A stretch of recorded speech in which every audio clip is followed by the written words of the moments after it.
Hello, how's it going, cracks? Thanks for being here. This is The World. Maldini, your channel. Let's analyze the match I commented on last night on Movistar, in the Movistar space, on Gran Via, where there were about 350 people, and we all had a great time. Very well. Manchester City's 3-1 victory over Chelsea. A win that, the truth is, for Manchester City, it's really important because it almost allows them, well, the minimum goal for Manchester City is to finish in the top four. I think securing a Champions League spot is the goal, absolutely the minimum. It's a match that left a lot of things. Haaland was crucial in the second half, decisive in the second half. That's true. With a goal and an assist, he had 2 debuts. Kushanov at City. I mean, Kushanov and Marmoush. It left a Chelsea that honestly disappointed me in many aspects. Let's comment on all of that.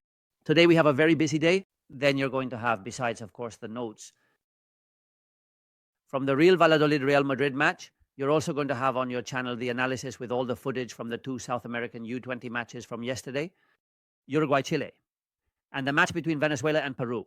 And also, of course, as soon as that Barca-Valencia match ends, I'll comment on it on Cope, analyzing the Barca-Valencia game, in which, by the way, I just found out a moment ago, as I'm recording this video, that Rodri is finally out. All that and much more today on Mundo. Maldini, let's go with the analysis of this. Manchester City 3, Chelsea 1. And at the end of the video, I'm going to ask you a couple of questions that I want you to answer in the comments. All right, let's go.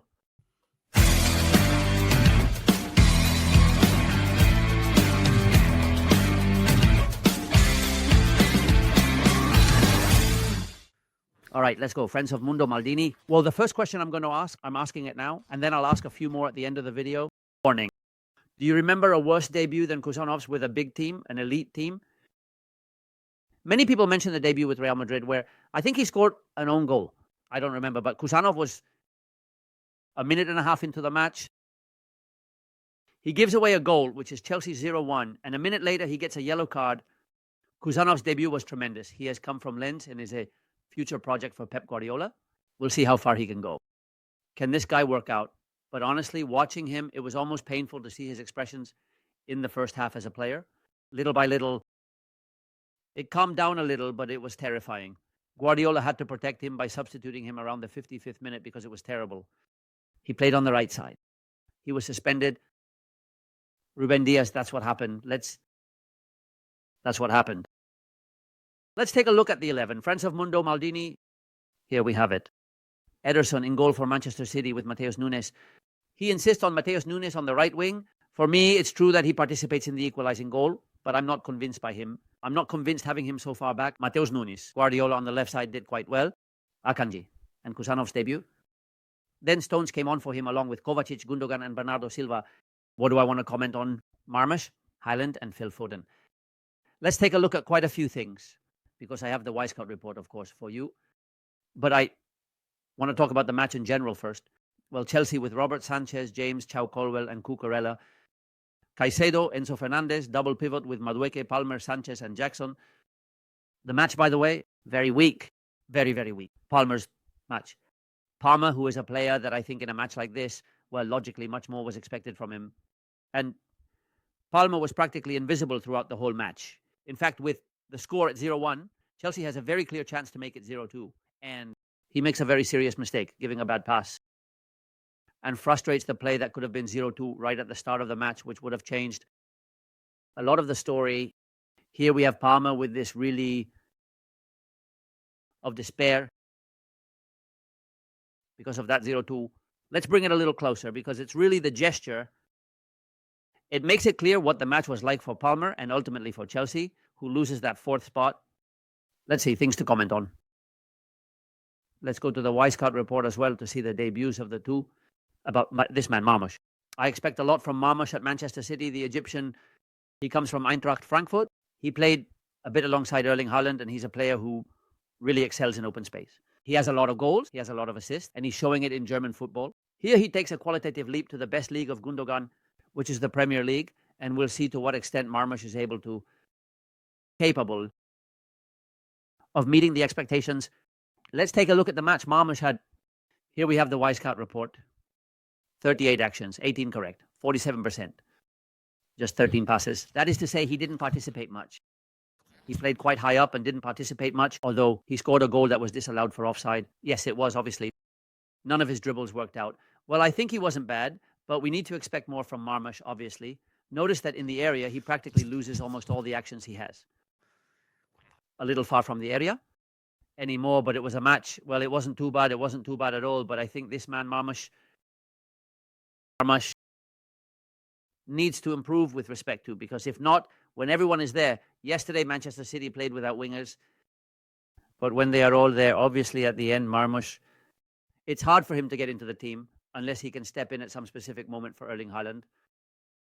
I like it. City, well, I liked it. City, to be honest, at many moments. In the second half, there were moments when had much more possession. Let's see, for example, the ball possession here with the dynamics, as I like to show you. Ball possession, notice, Manchester City had much more than Chelsea, practically throughout the match. In the final stretch, much more accuracy in the passes. Then, in offensive actions per minute, there wasn't that much of a difference either. That's true. Here you have it. Notice that in offensive actions per minute, there wasn't that much of a difference. And in the famous PPDA, which I always tell you about, the passes per defensive action, it's something we've been insisting on for a long time here on your channel in the world. Maldini, the passes allowed per defensive action, well, much more so Manchester City, obviously much better Manchester City, because the number is much lower. You already know that this is what it allows in the passes you allow when pressing in the last 30 meters of the field. The lower the value, the better you've done. Better. Here you can see how well Manchester City pressed, which I think is important, and I believe City played a pretty solid match in that regard. It's true that they had defensive problems. Against a Chelsea that, it's true, at some moments was a brave team. That was mentioned during the Movistar broadcast. Here are the average positions. There's not that much of a difference. There are players from Chelsea, average position very high, and also for Manchester City. Of course, the team, Manchester City, compressed much more. What's going on with Manchester City? This is something I want to analyze, and I told you I was going to analyze it in depth. Well, in the end, the fact of not having a player like Rodri. Here we have Ederson, Stones, and Kanye. Yes, when Rodri arrived at Manchester City, Pep Guardiola commented. He says, well, we're going to be able to play with just one central midfielder.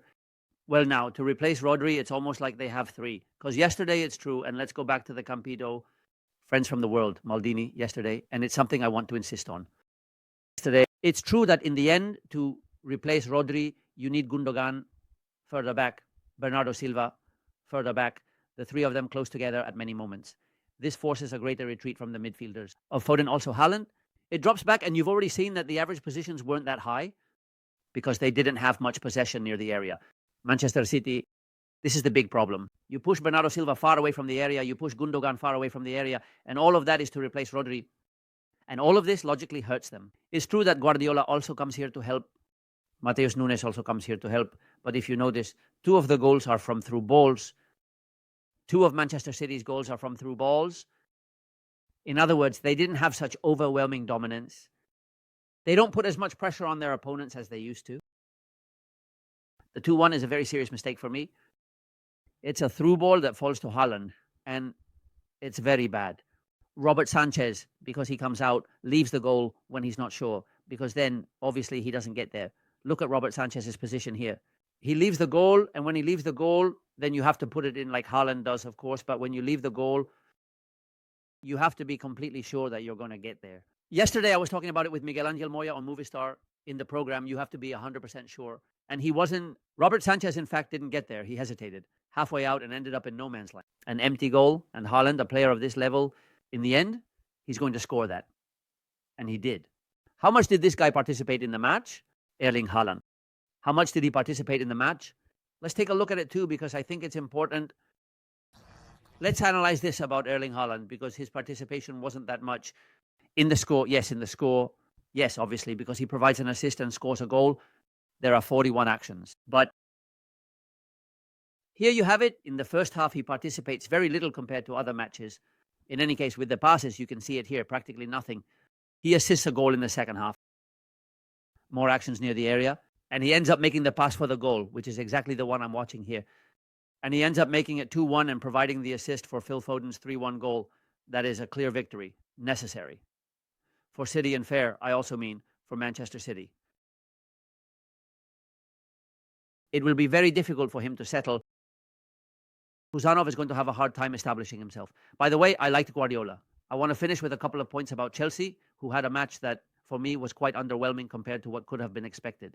The Maresca team is clearly not at its best right now, and that was pretty evident in yesterday's match. It was quite evident in yesterday's match. The Maresca team is not at its best right now, obviously, and that's something that was quite evident in yesterday's match. It was quite evident in yesterday's match. Two details. Let's go with the possession of the two teams, and I think that makes it pretty clear that City had the upper hand. 58-42. He allowed 13 long possessions. 13. Here we have it. Chelsea allowed Manchester City 3 long possessions, and as for offensive actions, well, here it is: 30 for City, 34 for Chelsea. Chelsea had more chances. They had more offensive actions, and City had 13 shots compared to Chelsea's 10. In any case, Chelsea was brave at many moments, I insist. Brave at many moments. But that risk, especially Cucurella, for example, who was going out to cover man-to-man, in the midfield, that ultimately ended up costing them dearly. Anyway, for me, a well-deserved victory for Manchester City. I expected a lot more from players like Enzo Fernandez, for example, and like Caicedo, a lot more from both of them. And I end the video with the questions that I promised I would ask you. 2 questions, and I want you to answer them in the comments. The first one, friends of Mundo Maldini, Can City really compete for the league with Liverpool? Can City really compete the league with Liverpool? The second one, don't you think, like I do, that the match against Bruges for Manchester City is probably the most important one in recent times, in the Guardiola era, surely after the Champions League final, of course. In the Guardiola era, surely. After the Champions League final, of course, because being out of the Champions League, considering the season, falling out of the top 24 in Champions League is unimaginable. Of this league, of the Champions League, it would be a catastrophe of such dimensions that I think it is difficult to... That was impossible to imagine before the season started. So this gesture that Kushanov makes, which we saw at the beginning, and I repeat it here again, is the gesture that all Manchester City fans would make, including Guardiola.